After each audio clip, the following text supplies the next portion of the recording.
بسم اللہ الرحمن الرحیم۔ اللہ پر بھروسے رکھنے والی ایک غریب عورت کا خوبصورت واقعہ۔ ایک عورت کہتی ہے کہ میرا آدمی کسی وجہ سے لمبے سمے کے لیے غائب ہو گیا۔ اس وقت مائی ایک کام عمر بچی کی ماں بھی تھی، جبکہ میرا بوڑھا باپ بھی میرے ساتھ ہی رہتا تھا۔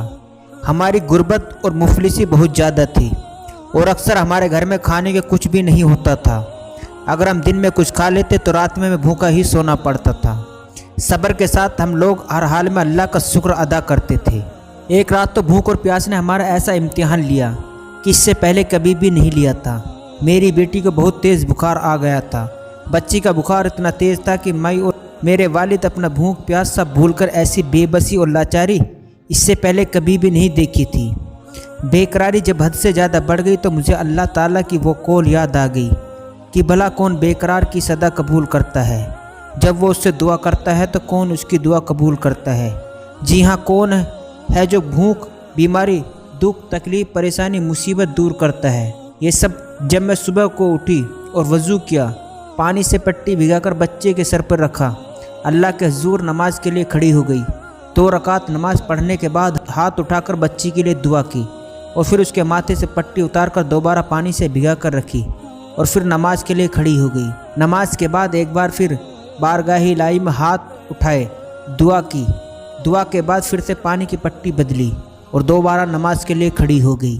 یہ عمل میں نے کئی بار دہرایا۔ جب میں یہ سب بار بار دہرا رہی تھی تو اس وقت کسی نے دروازہ کھٹکھٹایا۔ میرے والد اور میں حیران ہو گئے کہ بھلا اتنی رات کو کون آ سکتا ہے۔ میرے والد نے پوچھا کہ دروازے پر کون ہے، تو باہر سے جواب آیا کہ میں ڈاکٹر ہوں۔ یہ سن کر میں اور میرے والد ایک دوسرے کو حیران ہو کر دیکھ رہے تھے اور سوچ رہے تھے کہ بھلا اس کو کس نے بلا لیا۔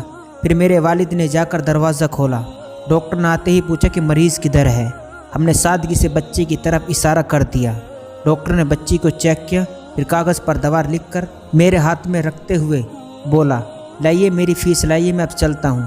میں نے دھیرے سے ڈاکٹر سے کہا کہ ڈاکٹر صاحب، میرے پاس آپ کو دینے کے لیے پیسے نہیں ہیں، بلکہ ہمارے گھر میں تو کئی دنوں سے کھانا بھی نہیں ہے۔ میرا یہ جواب سنتے ہی ڈاکٹر غصے سے بولا، اگر تمہارے پاس مجھے دینے کے لیے پیسے نہیں ہیں تو مجھے آج رات کو فون کر کے کیوں بلایا؟ میری نیند کیوں خراب کی تم لوگوں نے؟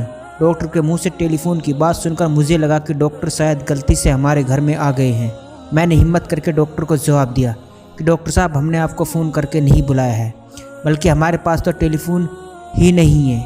یہ سن کر ڈاکٹر نے مجھ سے پوچھا، اچھا کیا یہ منصور کا گھر نہیں ہے؟ تو میں نے جواب دیا، نہیں ڈاکٹر صاحب، منصور کا گھر تو ہمارے برابر میں ہے۔ یہ سن کر ڈاکٹر تھوڑا خاموش ہوا، پھر ہمارے گھر سے نکل کر ہمارے پڑوسی کے گھر چلا گیا اور ہم شرمندگی سے خاموش بیٹھے رہے۔ تھوڑی دیر ہی گزری تھی کہ وہ ڈاکٹر ایک بار پھر ہمارے گھر میں آ گیا۔ آنکھوں میں آنسو اور دھیمی آواز میں بولا، اللہ کی قسم، میں تمہارے گھر سے اس وقت تک واپس نہیں جاؤں گا جب تک تمہارا پورا قصہ نہ سن لوں۔ تو میں نے اس ڈاکٹر کو اپنا پورا قصہ سنا ڈالا کہ کس طرح میں نے بچے کے سر پر پانی کی پٹیاں رکھ رہی تھی اور اللہ سے دعا مانگ رہی تھی۔ ڈاکٹر جلدی سے اٹھا اور باہر چلا گیا اور ہمارے لیے رات کا کھانا، بچی کی دوائیاں اور کچھ گھر کی ضرورتوں کا سامان لے کر آ گیا۔ اس نے ہمیں یہ کہا کہ اس کی طرف سے ہمیں ہر مہینے کچھ پیسے اس کو اس وقت تک ملتے رہیں گے جب تک اللہ چاہے گا۔ سبق: جی ہاں، یہ اللہ پر بھروسے کی کہانی ہے۔ میرے دوستو، چاہے کیسی بھی حالات ہو، ہمیں اللہ پر بھروسہ رکھنا چاہیے۔ یقیناً جو لوگ اللہ پر بھروسہ رکھتے ہیں، اللہ پاک ان کی مدد ضرور کرتا ہے۔ اللہ ہم سب کو سمجھنے اور ہر حال میں اللہ پر بھروسہ رکھنے کی توفیق عطا فرمائے۔ آمین۔